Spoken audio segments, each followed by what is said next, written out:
अस्सलामुअलैकुम नाजरीन, आपने ये मुहावरा सुन रखा होगा कि जिसका काम उसी को सांझे।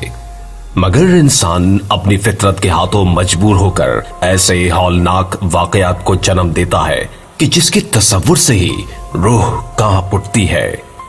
कुछ ऐसे ही नीम हकीमों की दास्तान हम आपको सुनाने जा रहे हैं, जिन्होंने अपने मकासद या खुशी की खातिर मासूम इंसानों को अबदी नींद सुलाने का अज़्म किए रखा और खूनी खेल खेलने से भी गुरेज नहीं किया।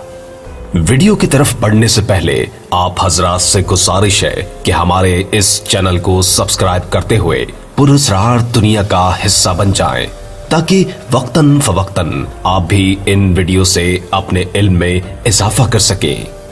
मैं हूं मोहम्मद नईम और आप देख रहे हैं पुरअसरार दुनिया।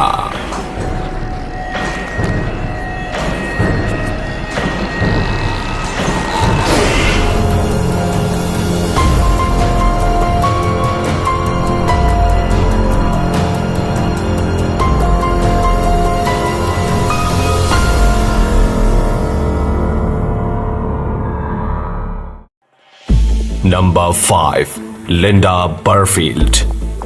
इस अक्ल से पैदल औरत का मेडिकल फील्ड से दूर दूर तक कोई ताल्लुक नहीं था, मगर उसे खुद को डॉक्टर कहलवाने का बहुत शौक था। इसके पास डॉक्टरेट की कोई डिग्री तो नहीं थी, अलबत्ता कुछ अरसे नर्सिंग के शोबे से जुड़े रहने की वजह से इसको डॉक्टर मानने वालों की भी कमी नहीं थी।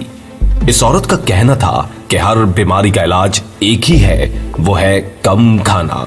इसके अस्पताल में दाखिल हर तरह के मरीज को दिन में एक टाइम का खाना दिया जाता, और वो भी सूप की शक्ल में, जो कि सिर्फ पिया जा सके। सन 1913 में लिंडा को 2 साल कैद की सजा सुनाई गई, क्योंकि इसके अस्पताल में पिछले 3 महीनों से एडमिट एक मरीज मौत की वादी में चला गया था। मरते वक्त उस मरीज का वजन 22 किलोग्राम था, जिससे साफ जाहिर था कि इसकी मौत खाना ना देने की वजह से हुई है। मगर कहानी यहां खत्म नहीं होती दोस्तों। जेल से छूटने के बाद इस जाहिल औरत ने एक और क्लिनिक खोल लिया और फिर से डॉक्टर का लिबादा ओढ़कर वही खेल खेलने लगी।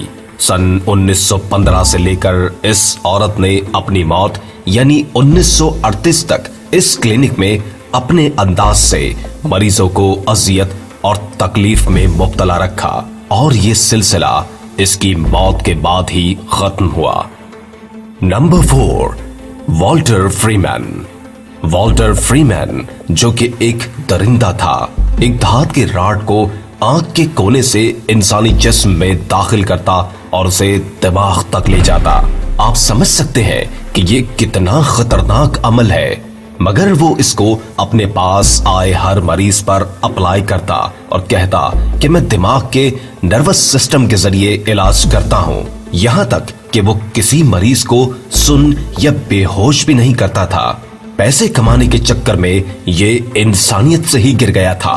इसके पास जो मरीज आता, इलाज के बाद अक्सर की मौत हो जाती। इस पर मेडिकल के डिपार्टमेंट से किसी ने इन मरने वाले मरीजों का जायजा लिया तो एक इंकशाफ सामने आया कि सबकी मौत ब्रेन हैमरेज या फिर दिमाग की रसौलियों से हुई। इसके बाद इस नीम डॉक्टर पर पाबंदी आयद कर दी गई। Number 3, John बॉटकिन Adams. 160 से ज्यादा मरीजों को मौत की वादी में पहुंचाने वाला ये डॉक्टर, दैट डॉक्टर के नाम से भी जाना जाता है। ये सरफिरा डॉक्टर अपने मरीजों को इलाज की मद में नशे का आदी बना देता था। हेरोइन की खास मिकदार ये दवाई के तौर पर उन मरीजों को देता था जिसको सादा लौ अफराद इस्तेमाल कर लेते थे। इस घिनौने अमल से उसने 1956 तक इतनी दौलत इकट्ठी कर ली कि वो इंग्लैंड का सबसे अमीर तरीन डॉक्टर कहलाया जाने लगा। एक पुरस्कार बात यह थी कि पैसे का लालची ये डॉक्टर अपने पेशेंट से एक एग्रीमेंट साइन करवाता, जिसमें यह लिखा होता कि इलाज के दौरान अगर मरीज मर गया तो उसकी सारी दौलत जॉन बॉटकिन एडम्स यानी इसी डॉक्टर की हो जाएगी। लेकिन अफसोस की बात यह है कि इतने कत्ल करने के बाद भी कोई इसको सजा नहीं दे सका। साफ सबूतों के बावजूद अदालत उसे मुजरिम करार न दे सकी, क्योंकि कानून तो अंधा होता है। नंबर 2, शिरोइशी।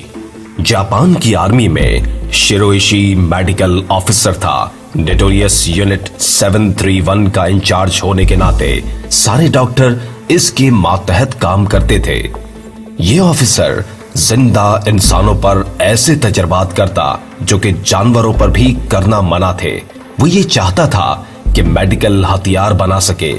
ये सफाक डॉक्टर इंसानों के जिस्म में इंतहाई खतरनाक बैक्टीरिया इंजेक्शन से दाखिल करवा देता था, जिससे वो इंसान तड़प तड़प के जान दे देता। इस जबरदस्ती से इस शिरो ने दर्जनों इंसानों का कत्ल किया।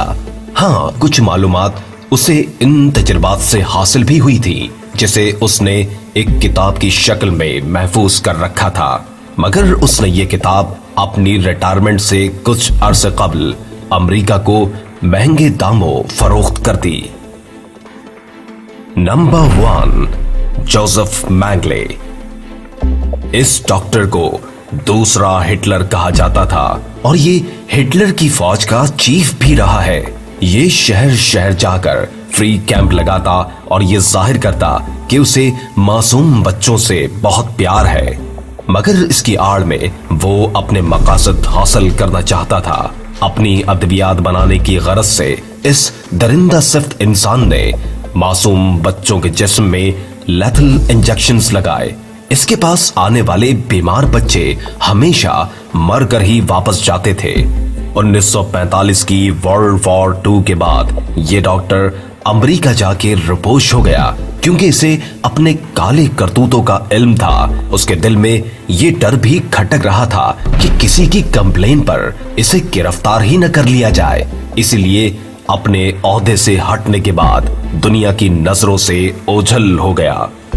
इन नीम हकीमों की संगदली पर आपकी क्या राय है? कमेंट में इसका इजहार लाजमी कीजिएगा। अगली वीडियो तक के लिए अल्लाह निगहबान।